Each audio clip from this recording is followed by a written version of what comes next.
Hey friends, welcome back to my channel. I wanted to follow up on my last video about our garden plans and where things stand. So I know last time I talked a lot about our current plans and big goals and trying to figure out what is within reason and within budget for us.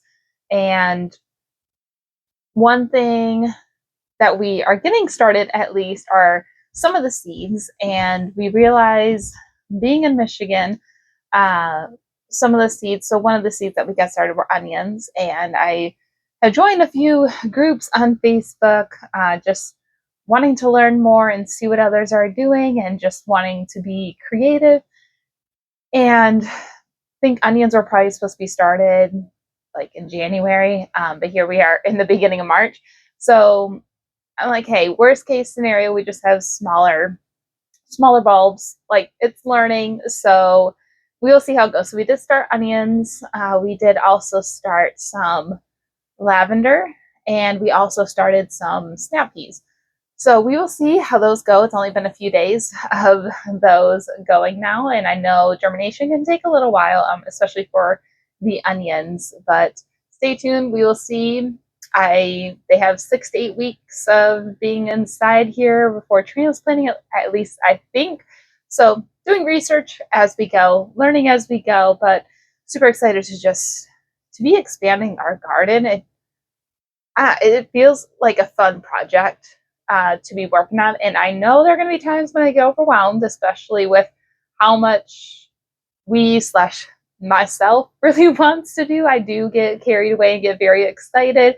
And I know with time that can get really overwhelming in the future, especially during the summer and the vacations we have planned and the weekends away. And so we're really trying to do our best and making sure that we do not need to tend to it every single day. So that's, hey, maybe we do another drop chip.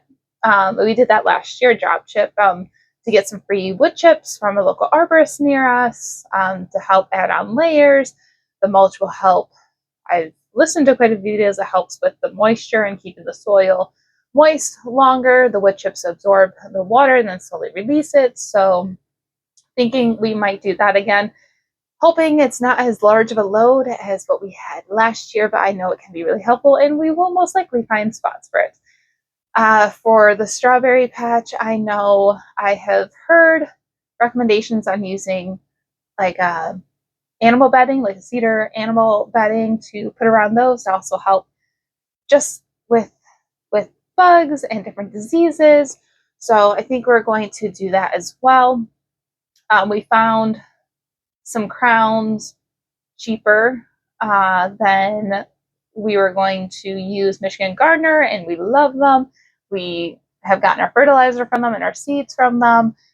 We found some a little bit cheaper at our local store. So if they were going to try that, I know the quality may not be as good, but right now we're going for what works for us in our budget. So I think we're going to go that route for some of the crowns, the asparagus crowns, the strawberry crowns, and the blueberry bushes and the raspberry bushes. We're still going to go to Michigan Gardener for those. We're okay paying extra money for those. We want to make sure that those get well established. So we'll see. Like I said, we're building on it. We're doing what we can, trying myself to not get overwhelmed and just piece by piece. I am seeing some other gardeners also starting their tomato plants soon. I thought it was too soon to start those, so I'm probably going to wait a couple of weeks and then get them started. We also don't have enough seedling in our tray currently, so either need to go buy another tray, which they're pretty cheap, but we only have one grow lamp, so then we'd have to be like swapping them out every 10 hours, which is totally doable. So we'll see. Again, things we're just solving as we go, seeing what we can do, and just excited to see what happens and build on it. So I'll keep you guys updated. Would love to hear if you're doing a garden this year. What are your plans? What are you looking to do? How are you minimizing the cost? How are you minimizing just being overwhelmed with trying to do too much? I know I go down that path way too often and too frequently, so give me all the tips and tricks. I'd love to hear from you guys. And I will talk to you next time. Bye.